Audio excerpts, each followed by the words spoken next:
సంచలనాలకు మారుపేరైనటువంటి వేణుస్వామి మరో సంచలన జోస్యం చెప్పినాడు. తమిళనాడు బెంగాల్ ఎన్నికలకు సంబంధించి వేణుస్వామి కొన్ని సంచలన వ్యాఖ్యలు చేస్తూ తమిళనాడులో మళ్ళీ ఎన్నికలు వస్తాయి, బెంగాల్లో రాష్ట్రపతి పాలన తప్పదు అని చెప్పేసి చెప్పడం జరిగింది. మీకు అందరూ కూడా తెలిసిందే, గత కొద్ది రోజులుగా సస్పెన్షన్ నెలకొన్న తమిళనాడులో చిన్న చిన్న పార్టీల మద్దతుతో విజయ్ గారు కొత్త ప్రభుత్వాన్ని కూడా ఏర్పాటు చేసేందుకు రెడీ అవుతున్నారు. మేబీ ఈరోజు ఆయన ప్రమాణ స్వీకారం చేసే అవకాశాలు కూడా చాలా స్పష్టంగా కనబడుతున్నాయి. మరోవైపు బెంగాల్ కొత్త సీఎంగా సువేందు అధికారి, ఆయన్ని బీజేపీ పార్టీ ప్రకటించింది. ఈరోజు ప్రమాణ స్వీకారం కూడా ఉంది. ఆయనకు సంబంధించి గతంలో మోదీ గారు అన్న మాటలు, సువేందు అధికారి కరప్టెడ్ పర్సన్, అవినీతి పరుడు అని చెప్పేసి ఏదైతే మాట్లాడాడో గతంలో, ఆ వీడియోస్ అన్ని కూడా ఇప్పుడు సోషల్ మీడియాలో బీభత్సంగా వైరల్ అవుతున్నాయి. అంటే ఏ అవినీతి పరుడైనా సరే బీజేపీ పార్టీలో చేరితే వాషింగ్ మిషన్లో వేస్తే మళ్ళీ క్లీన్ అయి బయట వచ్చేస్తాయి. అదే కథ. అంటే అందుకే చెప్పేది కాంగ్రెస్ వాళ్ళు, బీజేపీ పార్టీ అనేది ఒక వాషింగ్ మిషన్.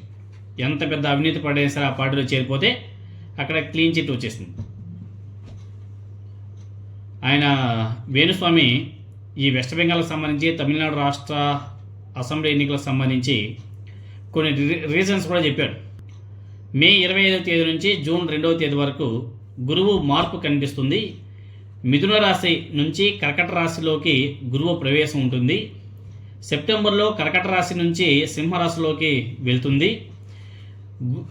తర్వాత గురువు అతిచారంలోకి వెళ్తున్నట్టు కూడా ఆయన వెల్లడించడం జరిగింది. దీంతోనే పెను సంచలనాలు నమోదయ్యే అవకాశాలు కూడా కనిపిస్తున్నాయని చెప్పేసి ఆయన చాలా స్పష్టంగా చెప్పడం జరిగింది. అందుకే వెస్ట్ బెంగాల్లో తమిళనాడులో ప్రస్తుత పరిస్థితులు నెలకొన్నాయి అని చెప్పేసి ఆయన చెబుతూ, తమిళనాడు విషయానికి వస్తే విజయ్ గారి జాతకం దృష్ట్యా ఇప్పుడు ప్రభుత్వాన్ని ఏర్పాటు చేసినప్పటికీ కొన్ని రోజులకు ఆ రాష్ట్రంలో మళ్ళీ ఎన్నికలు రావడం ఖాయమని చెప్పేసి వేణుస్వామి గారు వెల్లడించడం జరిగింది.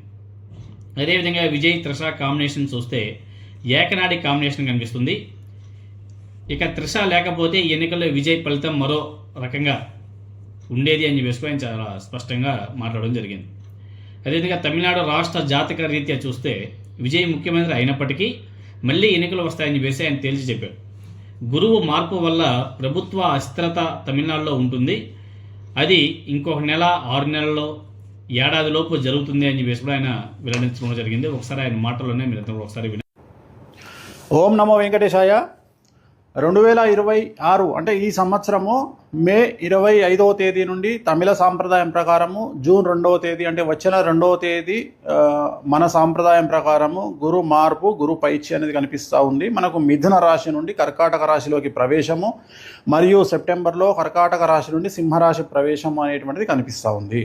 సో దీనికి సంబంధించి గురువు అతిచారంలోకి వెళ్తూ ఉన్నాడు. గత వీడియోలో నేను చెప్పినట్టుగా పెను సంచలనాలు నమోదయ్యేటువంటి అవకాశాలు కనిపిస్తున్నాయి అని చెప్పడం జరిగింది. దాని ప్రకారమే గత 5 రాష్ట్రాల ఎన్నికలను కనుక గమనించినట్లయితే బెంగాల్ మరియు తమిళనాడు కాంట్రవర్సీస్ మనం చూస్తూ ఉన్నాము. సో విజయ్ జాతక రీత్యా అలాగే విజయ్ త్రిష కాంబినేషన్ కనుక తీసుకున్నట్లయితే వాళ్ళ కాంబినేషన్ ఏకనాడి కాంబినేషన్ అయ్యింది. కాబట్టి ఒకవేళ త్రిష లేకుండా ఉంటే విజయ్ యొక్క రిజల్ట్ వేరే రకంగా ఉండేది.